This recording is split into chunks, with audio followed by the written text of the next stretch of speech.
სალამი მოგესალმებით, ვაგრძელებთ ჯონ მაკარტურის საუბრების ქართულ ენაზე ატვირთვას, ეს არის ბიბლიური კითხვები და პასუხები, რომელიც ჩაწერილი იქნა 1988 წლის 14 თებერვალს. 36 ნაწილი დავიწყეთ ჩვენ უკვე რამოდენიმე დღე არის. ეს კითხვაც ძალიან პრაქტიკული კითხვა არის და მე მახარებს ის, რომ ესე იგი ჩვენ მარტო კი არა ვართ მდგომარეობაში, ლაპარაკია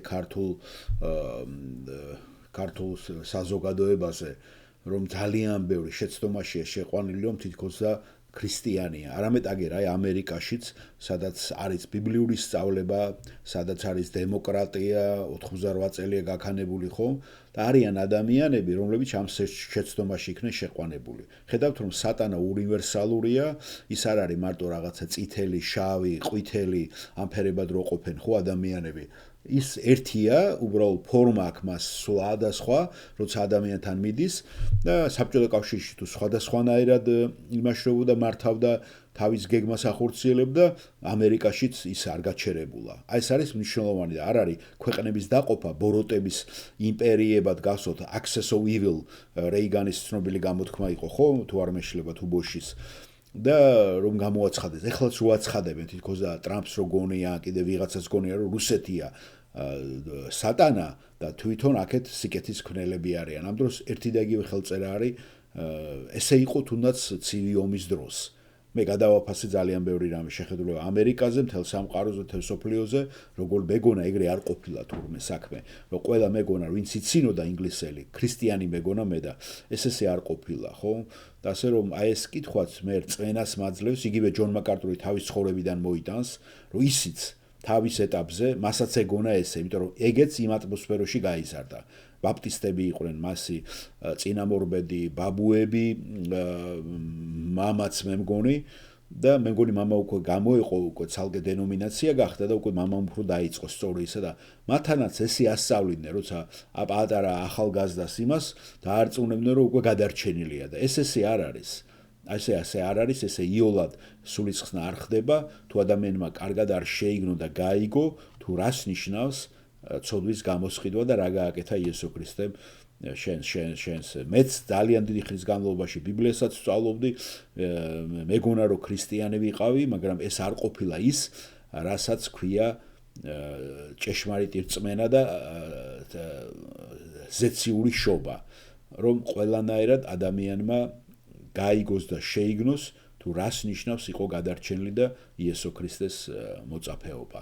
აი კითხვა, აი ამ თემის ირგვლივ ტრიალებენ, როგორც ხედავთ თავის კითხვები და პასუხები და ძალიან აქტუალურია ეს ქართულ სივრცეშიც, სადაც ნახეთ რა შეიტანა სატანამ, რომ 1600 წელია თუ 1700 ხდება ახლა, ხო, რომ ქრისტიანია ეს ერი, შე თუ დაიბადები ქართველი, ესე იგი მართლმადიდებელი ხარ, მოგნათლავენ, ხარ უკვე მრევლი ამ დიდი ეკლესიისა, რაღაცა ნაციონალური რაღაც რელიგიისა და შენ უკვე მიდიხარ ზეცილ საქართველოში. ნახეთ? და რაღაცა ძალიან ბოროტებსაც რა იმედი აქვთ, როცა ამას ჩაიდენ შენ თუ ეკლესიას მე ააშენებ ან კიდე რა ქვია, შენი ნათესავები ილოცებენ, სიკეთებს გააკეთებენ, ეკლესიას ააშენებენ, ფულს მოგვიტანენ, ღარიბებს დაეხმარებიან, დააპურებენ, შენ იქიდან ჯოჯოხეთინაც გამოგიხსნიან. აი ესე მიდის ამდენი წლები არის ბაგრატიონების ეს რელიგია და ნახეთ რა დღეში არის საქართველოს ახლა. ბაგრატიონები შეიძლება უფრო გვიან შემოვიდნენ იმასე, როდესაც შემოდიან, ჩვენ ხა უფრო ბაგრატიონებს 1000 წელი მათ ქონათ ეს რელიგია, მაგრამ მანამდე სხვა დინასტია იყო, ხო, რომელმაც იყო მირიანი და ასე რომ ეს არის ძალიან საინტერესო, რასაც ახლა ეს კითხვა სვავს, იგივე ჯონი ქვია ამასაც, ჯონ მოდერატი. ჯონ მოდერტი. შეიძლება ეს იყოს იტალიური ჩემი აზრით. წარმოშობის და ბუნებრივია სვავს უფრო კათოლიკური სივრციდან. არა, ჯონ მოდერტი, ასე რომ ზოგჯერ კვეცავენ ხოლმე თავიანთ მოდერტი, რომ იტალიური წარმოშობა დაფარონ ხოლმე, აკეთებენ ამას ხშირად. მაგრამ შეიძლება იყოს ჩვეულებრივად პროტესტანტ სივრცეში დაბადებული პრესბიტერიანი, ბაპტისტი ან კიდე მეთოდისტებსაც აქვს ძალიან ბევრია იქ განშტოებები. მოდით მოვუსვინოთ ჯონ მოდერტის რას ამბობს. ჯონ, თქვენ ამ საღამოს, სალამი მოგესალმებით ჯონ, თქვენ ამ საღამოს ილაპარაკეთ უფლის იესო ქრისტეს უფლობისა და ბატონობის საკითხზე. მე მაინტერესებს თუ თქვენ როგორ უპასუხებდით და რას ეტყოდით იმ ადამიანებს, რომლებსაც ბავშვობაში უჩიჩინებდნენ და ეუნებოდნენ, რომ ისინი იყვნენ გადარჩენილები. და ეკლესია ამ დროს საერთოდ არ ახსენებდა, უბრალოდ ამბობდა, რომ მაცხოვარი არის უფალი და იესოსი უნდა გჯეროდეს, მაგრამ არ იყო ახსნილი წესიერად, რას ნიშნავს იყო გადარჩენილი და რას ნიშნავს სახარება. შეგიძლიათ უპასუხოთ იმ ადამიანს, რომელიც გაიზარდა ესეთ ატმოსფეროში და ჯონ მაკარტური პასუხობს. რა თქმა უნდა, ჯონ და იცოდეთ, რომ მეც გავიზარდე ამ ატმოსფეროში და ეს არის ძალიან რთული, ძალიან რთული. პირველი თქვენ უნდა გესმოდეთ ეს, რომ სულის ხსნა, აი ეს გეგმა, ეს არის ღვთის საქმე და ეს შეიძლება არ იყოს ხილული გარეშე ადამიანებისათვის, რომ ესენ დაინახონ. ეს მხოლოდ ცნობილი ხდება ნაყოფებს, როცა ეს გამოავლენს პიროვნება მორწმუნე. ასე რომ ზუსტად არ ვიცი, რომელ მომენტში ხდება ადამიანი ქრისტიანი. მე არ შემიძლია მიცოდნა. მე შემიძლია ვიცოდე, როცა ვინმე იტყვის, რომ მას ჯერა წამს იესო და ამას ნაყოფები დავინახავ. მაგრამ მე არ ვიცი, როდის იყო ის მომენტი კონკრეტული, საწყისი ნაბიჯი. ასე რომ, როცა თქვენ ბავშვს უყურებთ, როგორც ადრე თქვი, თქვენ უნდა წაახალისოთ ბავშვი, რომ ეს დაიჯერონ მათ. და აქეთკენ ისწრაფონ იმათმა. და ნაბიჯი ყოველთვის თქვენ უნდა ამაში ხელი შეუწყოთ. ეხლა როცა ვიხსენებ მე ჩემ ცხოვრებას, გულწრფელად შემიძლია თქვა, რომ ჩემ ცხოვრებაში არ ყოფილა რაღაცა კონკრეტული მომენტი, როცა მაგალითად მე არ მჯეროდა იესო ქრისტე. მე ყოველ ჯერზე ბავშვობაში, როცა ვინმე ამბობდა, სთხოვე იესოს შენს გულში და მე მახსოვს ვამბობდი, იესო, გთხოვ, შემოდი ჩემს გულში. და ეს დამამახსოვრდა მე და ყოველთვის ამას ვაკეთებდი.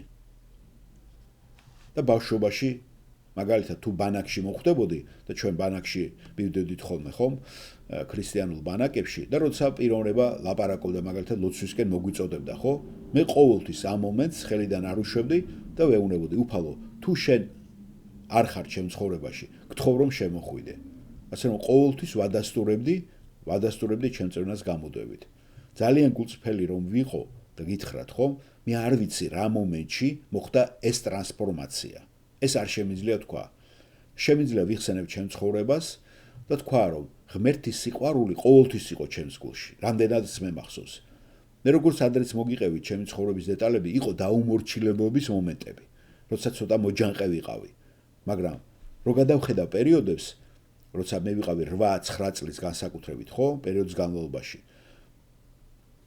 მე უკვე დავიწყე იმის შეგრძნება თუ რა იყო სწორი და არასწორი. უკვე როდესაც განჟა დაიწყო ჩემიდან და რა იყო ეს მშობლები, რას მიგრძალავდნენ და რას მახალისებდნენ. ეს იყო უკვე ჩემი საკუთარი აზრი, სიკეთეზე და ბოროტებაზე, რომელიც შეგრძნებაც მე დავიწყე გულში. მაგრამ მე არ ვიცი, თითოეული ადამიანისაც ეს ინდივიდუალური საკითხია და ძალიან რთული.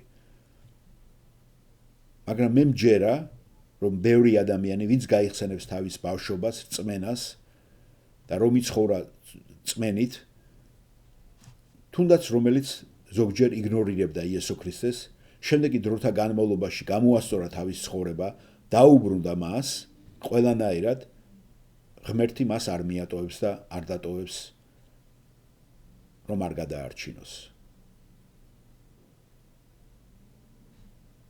მაგრამ ჭეშმარიტება და სიმართლე ის არის, რომ ისინი არ არიან გადარჩენილი იმ მომენტამდე, სანამდე ისინი თავიანთ საკუთარ ვალდებულებას არ გაიშინაგანებენ.